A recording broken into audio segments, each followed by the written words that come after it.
రాజీవ్ యువ వికాస పథకం తెలంగాణలో ప్రవేశపెట్టిన ఈ యొక్క పథకం యొక్క ముఖ్య ఉద్దేశం ఏంటి, ఎలా దరఖాస్తు చేసుకోవాలి, ఎంత రుణం ఇస్తారు, ఎప్పుడు ఈ రుణం ఇస్తారు, ఎంతమందికి ఇస్తారు, అర్హులను ఎలా ఎంపిక చేస్తారు, ఇలా 8 ముఖ్యమైన ప్రశ్నలకు సమాధానము మీరు ఈ వీడియో ద్వారా మీరు తెలుసుకోబోతున్నారు. అయితే ఇప్పుడే ఛానల్కి వస్తే మాత్రం ఛానల్ని సబ్స్క్రైబ్ చేసుకోండి, పక్కకు ఉన్న బెల్ ఐకాన్ని అయితే క్లిక్ చేయండి.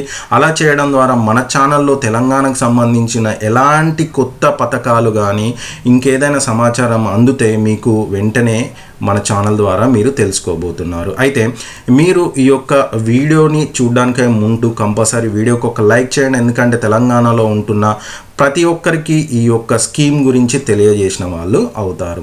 అలాగనే మీకు ఎలాంటి డౌట్స్ ఉన్నా కింద కామెంట్ సెక్షన్లో కామెంట్ చేయడం మాత్రం మర్చిపోవద్దు. అయితే ముందుగా ఈ పథకం యొక్క ముఖ్య ఉద్దేశం ఏంటన్నది తెలుసుకుందాం. తెలంగాణలో ఉంటున్న ఎస్సీ, ఎస్టీ, మైనార్టీ, బీసీ యువతకు స్వయం ఉపాధి కల్పించడమే ఈ యొక్క పథకం యొక్క ముఖ్య ఉద్దేశం. అయితే ఈ పథకం ద్వారా యువతకు రాయితీతో కూడిన రుణాలను అయితే తెలంగాణ ప్రభుత్వము అందజేయబోతుంది. అయితే మరి ఈ యొక్క పథకానికి ఎలా దరఖాస్తు చేసుకోవాలి అన్న విషయానికి వస్తే ఈ యొక్క మార్చి నెల 17వ తారీఖు నుంచి ఏప్రిల్ 5వ తారీఖు వరకు అప్లై చేసుకోవడానికి తెలంగాణ రాష్ట్ర ప్రభుత్వం వెసులుబాటు అయితే కల్పించడం జరిగింది. అయితే మరి ఎలా దరఖాస్తు చేసుకోవాలి అన్న విషయానికి వస్తే మీరు ఆన్లైన్లో ఈ యొక్క అప్లికేషన్ చేసుకోవడానికి అయితే తెలంగాణ రాష్ట్ర ప్రభుత్వం అవకాశం ఇచ్చింది. దీనికి సంబంధించి tgobmms.cgg.gov.in అని మీరు స్క్రీన్ మీద చూస్తున్నారు కదా, ఆ వెబ్సైట్కి అయితే వెళ్ళి మీరు దరఖాస్తుని అంటే అప్లికేషన్ చేసుకోవాల్సిన అవసరం అయితే ఉంటుంది. మరి ఎంత రుణం ఇస్తారు అంటే ఒక్కో అభ్యర్థికి అంటే ఒక్కో యువతకి ఈ యొక్క గరిష్టంగా 3 లక్షల రూపాయలు అయితే తెలంగాణ రాష్ట్ర ప్రభుత్వం ఇవ్వబోతుంది.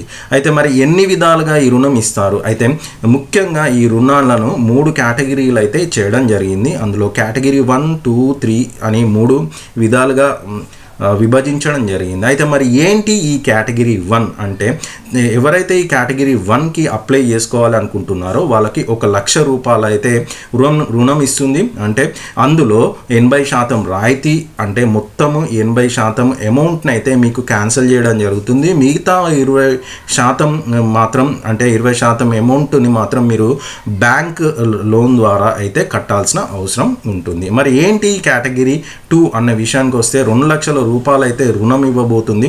ఇందులో 70% రాయితీ పోను, 30% బ్యాంకు ద్వారా మీరు లోన్ చెల్లించవచ్చు. లేదనుకుంటే మీ దగ్గర అమౌంట్ ఉన్నా మీరు పే చేసుకోవచ్చు డైరెక్ట్గా. లేదనుకుంటే కేటగిరీ 3 ఇక 3వ విషయానికి వస్తే కేటగిరీ 3 ఇందులో ఈ కేటగిరీ 3లో కనుక చూసుకుంటే 3 లక్షల రుణం అయితే ఇస్తారు. ఇందులో 60% రాయితీ పోను, 40% మీరు బ్యాంకు ద్వారా కానీ మీరు మీ దగ్గర అమౌంట్ ఉంటే పే చేయడానికి అవకాశం ఉంటుంది. మరి ఎంతమందికి ఇస్తారు తెలంగాణలో యువతకు అన్న విషయానికి వస్తే రాష్ట్రంలో దాదాపు ఒక 5 లక్షల మందికి అంటే ఒక్కో నియోజకవర్గంలో 4500 మంది యువతకైతే ఈ యొక్క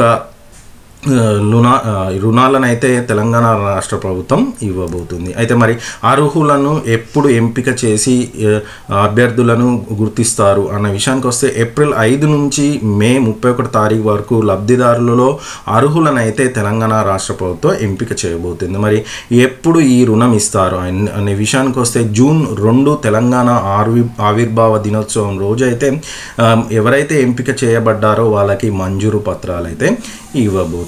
సో ఇదండి స్కీమ్కి సంబంధించిన పూర్తి సమాచారం.